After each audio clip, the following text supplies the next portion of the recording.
नमस्कार, मी संतोष सुतार आणि आपण पाहतात सीएल माझा. देशाच्या संरक्षणात योगदान देणाऱ्या सैनिकांचे नैतिक अधिष्ठान शिवाजीराव पाटलांना लाभून ते मोठ्या मताधिक्याने विजयी झाले.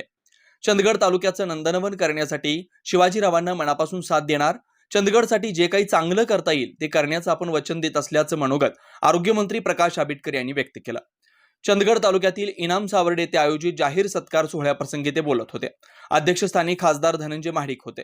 प्रकाश आंबेडकर म्हणाले, जय जवान जय किसान मेळाव्यात आजी सैनिकांनी केलेल्या संकल्पाचा आनंदोत्सव आज साजरा होत असून असा नैतिक अधिष्ठान असलेल्या कर्तृत्ववान माणसाचा शिवाजीरावांना पाठिंबा आहे. निस्वार्थी व्यक्तिमत्व असून ते आपणासाठी कधीच काही मागत नाही. विकासासाठी जे जे मागतील ते देण्याचा आपला प्रयत्न राहील.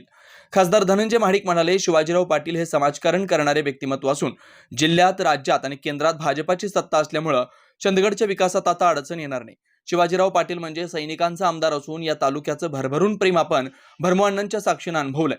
प्रत्येक गाव आणि गल्ली मला परिचित असून निसर्गाने नटलेल्या तालुक्यावर आपलं विशेष प्रेम आहे. आरोग्य, शिक्षण, पाणी, उद्योग यांचा मास्टर प्लॅन करा, त्याला आमची साथ असेल.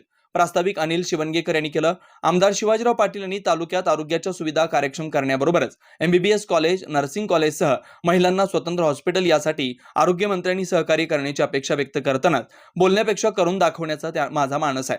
लोकांना कामाची पोचपावती दिल्याशिवाय राहणार नसल्याचं स्पष्ट केलंय. माजी राज्यमंत्री भरमोअण्णा पाटील, अशोक सराटी, नाथाजी पाटील, सचिन बल्लाळ, शांताराम पाटील, लक्ष्मणराव गावडे, मायाप्पा पाटील, ॲडव्होकेट विजय कडूकर, संतोष तेली, अनिरुद्ध कैसरकर, जयवंत चांदेकर, उदयसिंग सरदेसाई, केरबा पाटील, ॲडव्होकेट हेमंत कोलेकर, डॉक्टर गंगाधर भस्कोटी, गिरिजादेवी शिंदे, ज्योती पाटील, दीपक पाटील, अशोक कदम आदींची उपस्थिती होती. सूत्रसंचालन सह्याद्री देसाई यांनी केलंय.